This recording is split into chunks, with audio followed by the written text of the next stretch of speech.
In the vast expanse of space, where light itself seemed to tire of its endless journey, the Meridians had watched and waited for eons. They were beings of pure energy, their consciousness flowing through the cosmic winds like ethereal silk, their thoughts resonating with the very fabric of space-time. For millions of years, they had been the silent observers of the universe's grand story, watching civilizations rise and fall like waves on a cosmic shore. But now, for the first time in their ancient history, the Meridians faced their own extinction, the approaching anomaly, a massive wave of inverse energy that devoured their kind, threatened to erase their entire species from existence. They had detected it centuries ago, a rolling darkness that consumed energy beings like themselves, leaving nothing but empty space in its wake. On the edge of known space, in a region humans would later name the Cassiopeia Void, the last congregation of Meridians pulsed with diminishing strength. Their numbers, once in the millions, had dwindled to mere thousands as they retreated from the advancing wave. Each passing cycle brought them closer to their inevitable end. Eryx, one of the eldest among them, observed the distant stars with what humans might call melancholy. Their race had achieved what many would consider godlike power. They could traverse galaxies in moments, communicate across light years instantly, and even manipulate matter at its most fundamental level. Yet for all their advancement, they could not escape the approaching doom. The younger ones are fading faster now. Eryx communicated to the Council of Light, their governing body. The message rippled through the energy fields that connected their consciousness. We cannot sustain ourselves much longer. The Council, a collective of the brightest energy signatures among their kind, flickered in acknowledgement. They had explored every possibility, considered every option. Their energy-based nature, once their greatest strength, had become their greatest vulnerability. They needed a solution that defied their own understanding of existence. It was Nexel, a relatively young Meridian known for observing developing species, who first noticed something unusual about the creatures called humans. While most species the Meridians had encountered over the millennia relied on predictable patterns of evolution, humans showed remarkable adaptability. Their physical form, while seemingly primitive, possessed an extraordinary resilience to environmental changes. They survive in conditions that should be impossible. Nexel shared with the Council, their energy patterns brightening with excitement. Their cellular structure can adapt and evolve within a single lifetime. No other carbon-based species we've encountered shows such plasticity. The Council's collective energy swirled with interest. They had long dismissed physical forms as inefficient and limiting, but perhaps in their greatest time of need, such limitations might become their salvation. The approaching anomaly affected only energy-based life forms. It passed through physical matter like light through crystal. As the Meridians focused their remaining strength on studying humanity, they discovered something even more intriguing. Human consciousness, while bound to their physical forms, exhibited patterns remarkably similar to Meridian energy signatures. It was as if nature had created a bridge between the physical and energy realms, though humans themselves remained unaware of this potential. The discovery sparked the first hope the Meridians had felt since detecting the anomaly. But it also presented them with a profound choice. After eons of merely observing, they would need to reveal themselves to a young species, one that had barely begun to explore beyond their own solar system. The risks were enormous. Human history was filled with violence and fear of the unknown. Yet their very survival might depend on these unpredictable beings. Eryx, who had watched countless civilizations destroy themselves, found their energy patterns shifting toward what humans would call optimism. Perhaps they communicated to the Council, our role as observers was preparing us for this moment. We have watched for so long, now we must learn to participate. As the first human deep space vessels began to probe the edges of the Cassiopeia Void, the Meridians prepared for their greatest gamble. They would need to trust their fate to beings who lived but a fraction of a cosmic moment, whose history was marked by both tremendous creativity and devastating destruction. The Council made their decision. They would reach out to humanity, not as the godlike beings they once were, but as equals in need of help. It was a humbling choice for a species that had once shaped stars, but survival often required letting go of pride. As they prepared their first contact protocols, the Meridians couldn't help but appreciate the irony. They had watched countless species struggle with the concept of transformation, and now they faced their own evolution, one that would require them to embrace the very physical limitations they had transcended eons ago. The anomaly continued its relentless approach, but for the first time since its detection, the Meridians felt something beyond despair. In humanity's remarkable adaptability, they had found a possible path forward. Whether that path led to salvation or oblivion would depend on the response of a species they had only ever watched from afar. The deep space research vessel Horizon drifted at the edge of the Cassiopeia void, its sensors probing the mysterious region of space that had defied conventional analysis. Captain Sarah Chen stood at the observation deck, her dark eyes fixed on the seemingly empty expanse before them. 20 years of space exploration had taught her that empty spaces often held the greatest discoveries. Another energy surge, Captain, reported Dr. Marcus Webb from his station. The quantum physicist had spent the last 3 months trying to explain the unusual readings they'd been detecting. It's like nothing we've ever encountered. The energy patterns almost seem organized. Sarah had learned to trust Marcus's instincts. The man had an uncanny ability to spot patterns where others saw only chaos. "Can you isolate the source?" "That's the strange part," Marcus replied, his fingers dancing across his holographic display. "The energy isn't coming from a single point. It's everywhere and nowhere at once. It's as if the void itself is trying to communicate." He couldn't have known how close to the truth he was. The Meridians had spent weeks studying human communication patterns, preparing for this moment. They had chosen the Horizon carefully. Its crew had a reputation for measured responses to the unknown. The first contact began with light. Subtle at first, then growing in intensity, patterns of luminescence danced across the void. The crew watched in stunned silence as the lights formed complex geometric shapes, each pulsing with a rhythmic precision that clearly indicated intelligence. "My God," Marcus whispered, his instruments recording everything. "The energy patterns, they're self-organizing. This isn't a natural phenomenon." Sarah felt a familiar mix of excitement and apprehension. First contact protocols had been drilled into every deep space crew, but theory and reality were often worlds apart. All stations maintain position, record everything. "Let's show our friends out there that we can be patient." The Meridians observed the humans' controlled response with approval. Through their energy-based senses, they could detect the spike in neural activity aboard the ship. Excitement, fear, curiosity. But the crew's disciplined exterior impressed them. Perhaps this species was indeed ready for what would come next.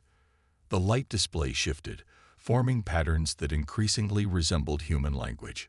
Letters, then words, began to appear in the void. "We are Maurin. We see dialog." Sarah's training kicked in. She authorized a simple response, transmitted on all frequencies. "This is Captain Sarah Chen of the Earth research vessel Horizon. We are ready to dialogue." The response came not through conventional communications, but directly into the minds of the crew, not as invasive thoughts, but as gentle impressions, like remembering something they had always known but somehow forgotten. The Meridians explained their nature, their history, and their dire situation. Marcus's scientific enthusiasm temporarily overcame his awe. Energy-based life forms. The theoretical implications are staggering. Their entire consciousness exists as organized energy patterns. They've effectively transcended physical limitations that we consider fundamental. And yet they need our help, Sarah noted, picking up on the underlying urgency in the Meridians' communication. The cosmic anomaly they described would reach this region of space within 5 years, threatening to erase their entire civilization. The Meridians shared their observations of humanity's unique biological adaptability. Through their studies, they had discovered that human cellular structure possessed an unprecedented capacity for energy integration. In theory, human biology could serve as a vessel for meridian consciousness, protecting them from the approaching anomaly. "You're talking about some form of symbiosis," Sarah said, beginning to understand. "A merger of our physical form with your energy-based consciousness." "Why us?" Sarah asked the Meridians. "Of all the species you've observed, why choose humanity?" The response came with surprising warmth. The Meridians shared images of human history, not the wars and destruction they had witnessed, but moments of triumph over adversity. They showed humans adapting to every environment their planet had thrown at them, solving problems with remarkable creativity, and most importantly, showing an unparalleled capacity for growth and change. "You face the unknown with courage," the Meridians communicated. "You see challenges not as obstacles but as opportunities for advancement. In all our observations, we have never encountered a species so willing to transform itself in the pursuit of knowledge and progress." Sarah looked at her crew. Seeing the same mix of excitement and apprehension she felt reflected in their faces. They had come to the edge of known space, seeking discovery. Now they faced something far beyond their expectations. A chance to help save an ancient civilization and potentially transform humanity in the process. "We'll need to contact Earth," Sarah said finally. "This decision affects our entire species, but I promise you this, we will help you find a way." The Meridians' response filled the ship with a soft, grateful glow. For the first time in centuries, they felt real hope. In seeking to save themselves, they might help humanity achieve something extraordinary. The true challenge, finding a way to merge their two forms of existence, still lay ahead, but the first crucial step had been taken. As the Horizon prepared to return to Earth with their remarkable discovery, both species knew that nothing would ever be the same. The voyage home would be filled with planning and preparation, but also with questions about the very nature of consciousness and identity. Humanity stood on the brink of its greatest transformation, all because they had proved willing to help a dying race of energy beings who had watched the cosmos for eons. 6 months after first contact, the Integration Research Center stood as humanity's most ambitious scientific undertaking. Built in record time on a remote island in the Pacific, its gleaming towers and sophisticated laboratories represented the combined efforts of every major nation on Earth. Politics and old rivalries had been set aside in the face of an opportunity that could redefine human potential. Dr. Elena Rodriguez now led the integration research team, her expertise in xenobiology proving invaluable as they worked to understand the complex interaction between human cellular structure and meridian energy patterns. She stood in the main research bay, surrounded by holographic displays showing the latest simulation results. "The challenge isn't just biological," Elena explained to the assembled team of scientists and meridian observers. "We're attempting to create a stable interface between physical matter and conscious energy. It's like trying to build a bridge between two different dimensions of reality." The meridians present in the chamber pulsed with interest. They had chosen to maintain their energy form during these sessions, appearing as shimmering columns of light that shifted and swirled with their thoughts. Their presence had taken some getting used to, but the human scientists had grown to appreciate their ancient wisdom and patience. Eric's, who had become something of an ambassador between the species, formed into a more concentrated pattern near Elena. "Your cellular structure contains elements we have never seen before," they communicated. "The way your mitochondria process energy suggests an inherent compatibility with our consciousness patterns." Marcus Webb, who had transferred from the Horizon to join the research team, approached one of the displays. "The latest simulations show promising results. The quantum resonance between meridian energy signatures and human neural patterns is remarkably stable. It's almost as if our brains were designed to accommodate this kind of expansion." The team had discovered that human consciousness existed in a state of quantum superposition, capable of maintaining multiple states simultaneously. This property, previously theoretical, might allow human minds to host meridian consciousness without losing their own identity. The challenge was creating a stable mechanism for the integration. We've identified 3 critical phases, Alina continued, bringing up a new set of diagrams. First, we need to create a quantum buffer in the human nervous system, a space where meridian energy can exist without disrupting normal biological functions. Then we establish a consciousness bridge that allows both forms of awareness to coexist. Finally, we achieve full integration, creating a hybrid being with the abilities of both species. The risks were enormous. Early simulations had shown that a failed integration could result in the complete dissolution of both consciousness patterns. Yet volunteers had stepped forward by the thousands, willing to risk everything to help save the meridians and advance human evolution. Captain Sarah Chin, who had remained involved with the project since first contact, watched from the observation deck above. She had been selected to lead the first integration attempt, scheduled for the following week. The weight of that responsibility sat heavily on her shoulders, but she felt a deep sense of rightness about their mission. The integration chamber is ready for final testing, announced Dr. Yuki Tanaka, the quantum mechanics specialist who had designed much of their specialized equipment. The chamber itself was a marvel of engineering, a perfect fusion of traditional technology and meridian energy manipulation techniques. It looked almost organic, its walls lined with crystalline structures that could channel and contain various forms of energy. As the team prepared for their final series of tests, Alina noticed something unexpected in the latest data. The simulation showed that successfully integrated beings wouldn't just be a combination of human and meridian. They would be something entirely new. The merger would create capabilities that neither species possessed alone. "Look at this," she called to her colleagues, highlighting a particular data stream. The quantum resonance patterns suggest that integrated beings would be able to shift between physical and energy states at will. They would have complete control over their form at the quantum level. The implications were staggering. Such beings would have the adaptability and creativity of humans combined with the vast knowledge and energy manipulation abilities of the meridians. They would represent an entirely new stage of cosmic evolution. But time was running out. The anomaly continued its relentless approach, and the meridians grew weaker with each passing day. The entire species now existed in a state of energy conservation, maintaining only essential functions as they waited for humanity to complete their work.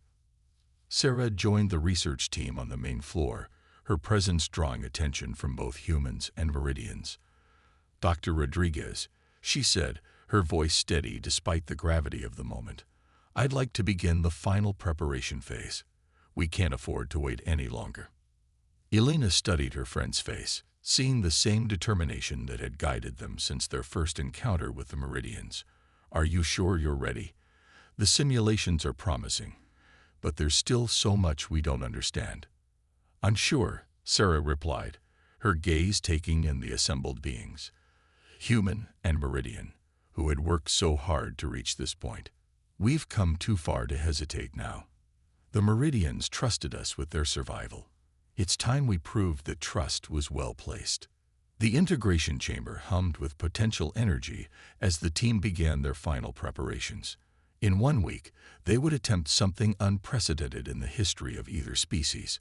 Success would mean the salvation of the meridians and a new chapter in human evolution. Failure would mean the loss of both the test subject and the meridian volunteer. As the day drew to a close, Alina found herself working late in the lab, running one final series of calculations. The meridians had watched humanity for eons, she reflected, but they had never truly understood what made humans special until now. It wasn't just their adaptability or creativity. It was their willingness to risk everything in pursuit of something greater than themselves. The integration protocol was ready. The next phase would test not just their scientific understanding, but the very limits of what it meant to be human. As Alina looked at the final simulation results, she couldn't help but wonder, were they about to witness the birth of something entirely new in the cosmos? The day of the first integration attempt arrived with a sense of momentous anticipation. The Integration Research Center hummed with activity as final preparations were made. Captain Sarah Chen lay in the integration chamber, its crystalline walls pulsing with subtle energy patterns. Above her, a meridian named Lyrics hovered. They had volunteered to be the first of their kind to attempt the merger. Dr. Elena Rodriguez's voice came through the chamber's communication system, steady and professional despite the tension. Integration sequence initiating in 5 minutes. All systems are nominal. Sarah, Lyrics, please confirm your readiness. Ready, Sarah responded, her heart rate remarkably stable given the circumstances. She had faced the unknown before, but never quite like this. Lyrics's confirmation came as a gentle pulse of blue-white energy. They had spent weeks synchronizing their energy patterns with Sarah's neural activity, preparing for this moment. The fate of their entire species might depend on what happened in the next few hours. Integration sequence beginning. Elena announced. Phase 1. Initiating quantum buffer. The chamber filled with a soft, golden light as specialized fields began altering the quantum state of Sarah's nervous system. They had practiced this part extensively, creating a space within human consciousness that could safely contain meridian energy patterns. Sarah felt a tingling sensation throughout her body, like static electricity but deeper, reaching into every cell. The quantum buffer was designed to protect her consciousness while allowing for the merger with Lyrics's energy pattern. In theory, it would prevent either consciousness from overwhelming the other.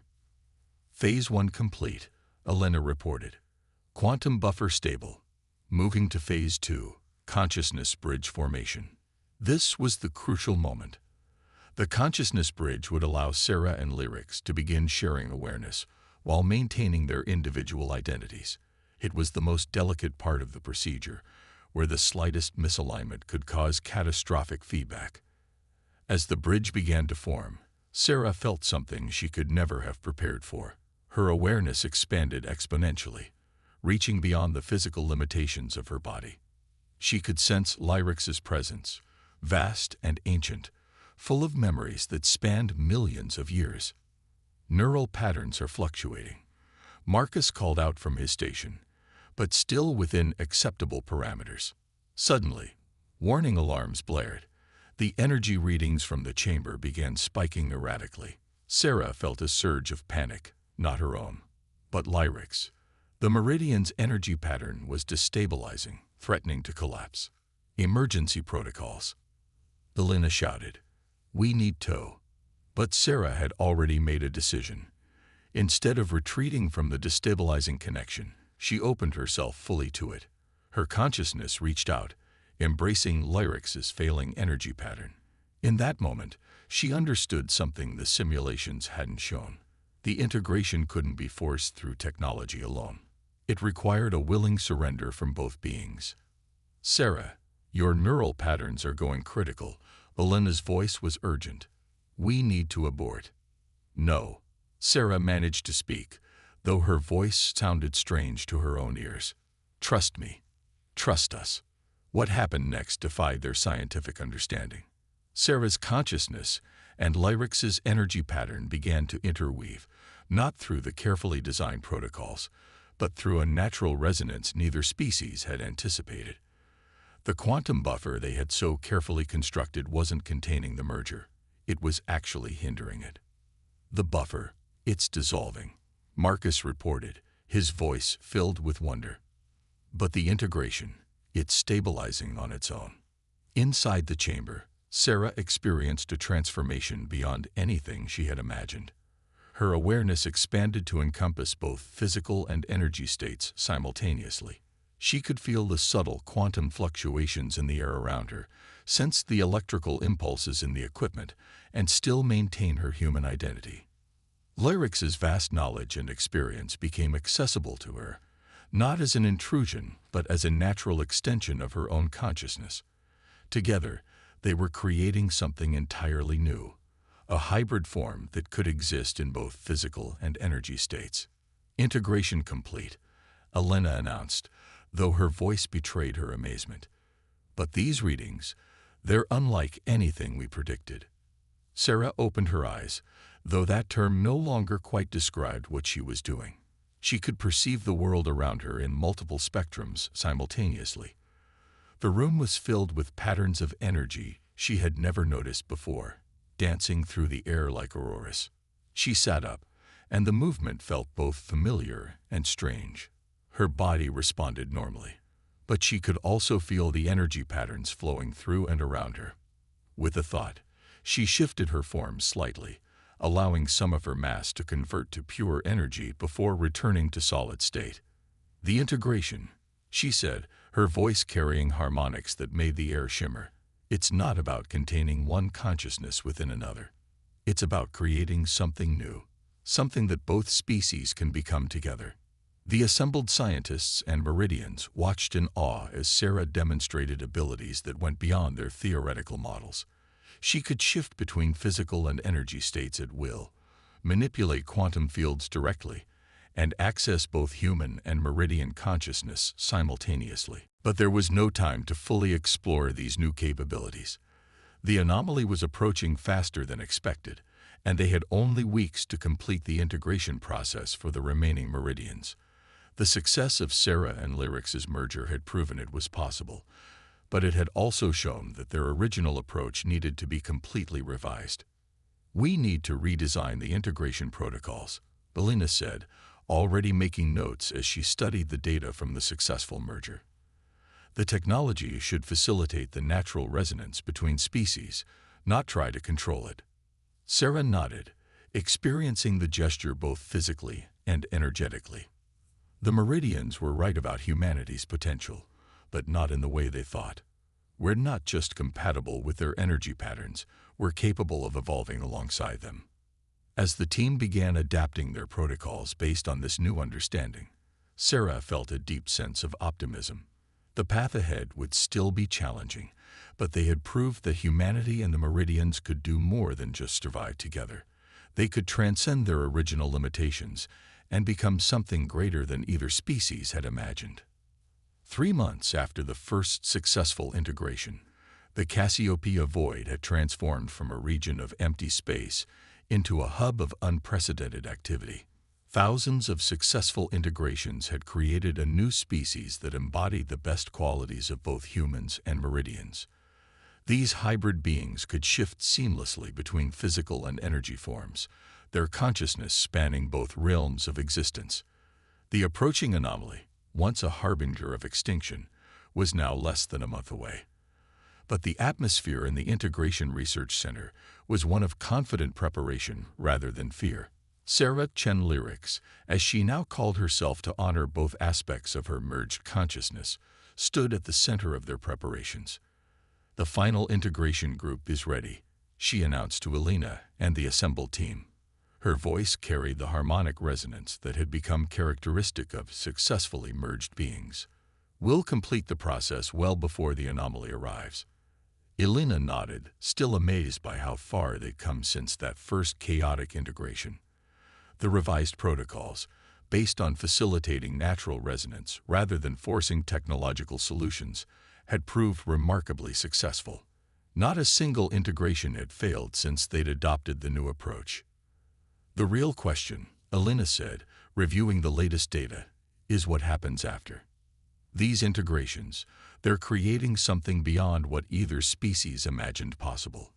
She was right. The merged beings had abilities that surprised even the ancient Meridians. They could process information at quantum speeds while maintaining human creativity and emotional depth. They could manipulate energy fields with unprecedented precision while retaining human adaptability and intuition. Most importantly, they had maintained the essential qualities of both species, human determination and Meridian wisdom working in perfect harmony. "We're not just surviving," Sarah responded, her form shifting slightly as she spoke, energy patterns dancing around her physical shape. "We're evolving, both species together." The merged beings had already begun exploring applications of their unique abilities. They could terraform hostile planets instantly by manipulating matter at the quantum level. They could establish instantaneous communication networks across vast distances. They could even detect and interact with dimensions that neither humans nor Meridians had previously been able to perceive. As the day of the anomaly's arrival approached, the last of the Meridians completed their integrations. The being that had once been Eric's now merged with a human physicist named David Chen, led a team in studying the approaching phenomenon. Their enhanced perception had revealed something extraordinary about the anomaly. It's not just a wave of destructive energy, David Eric's explained during the final briefing. It's a natural catalyst for evolution. The Meridians weren't meant to face extinction. They were meant to find us, to merge, to become something new. The theory was supported by evidence they'd discovered in ancient cosmic records, now accessible through their combined knowledge. Similar anomalies had appeared throughout the universe's history, always preceding major evolutionary leaps in various species. The Meridians' journey to Earth hadn't been an accident. It had been part of the universe's grand design. When the anomaly finally reached them, the merged beings were ready. As the wave of energy approached, they could perceive its true nature through their enhanced consciousness. Rather than destroying them, it resonated with their hybrid form, amplifying their abilities and revealing new possibilities they had only begun to imagine. "This isn't an ending," Sarah announced as the anomaly's energy washed over them harmlessly. "It's a beginning." The event marked a turning point not just for the merged species, but for humanity's role in the cosmos. The successful integration had proved that humans possessed a unique capacity for transformation and growth. Their willingness to risk everything to help the Meridians had led to an evolutionary leap that neither species could have achieved alone. 5 years later, the first generation of naturally born hybrids appeared. These children came into existence with the ability to shift between physical and energy forms instinctively. They represented something entirely new in the universe, beings who could bridge the gap between matter and energy, between the tangible and intangible realms of existence. The Integration Research Center had become a beacon for other species seeking to understand this remarkable transformation. The merged beings shared their knowledge freely, understanding that evolution was not meant to be hoarded, but spread throughout the cosmos. Alina, who had remained purely human by choice to continue her research, often reflected on how far they'd come. "We thought we were just trying to save an ancient species," she said during a celebration marking the 5th anniversary of the first integration. "Instead, we ended up discovering a new path for both our peoples." Sarah Lyrics, her form shimmering with the beautiful complexity of merged consciousness, smiled at her old friend. "That's what makes humanity special," she said. "You never just solve the problem in front of you. You find ways to transform it into an opportunity for something greater." The legacy of the human-Meridian merger extended far beyond survival. It represented a new chapter in cosmic evolution, proof that the universe's greatest advances come not through competition or conquest, but through cooperation and mutual growth. The beings they had become served as living testament to humanity's greatest strengths: the courage to face the unknown, the willingness to transform, and the capacity to turn potential extinction into extraordinary rebirth. As the hybrid civilization continued to grow and evolve, they carried forward the best qualities of both their ancestral species. The wisdom and patience of the Meridians, combined with human determination and creativity, had created something the universe had never seen before. They were living proof that sometimes the greatest discoveries come not from reaching for the stars, but from reaching out to help others who share our cosmic journey.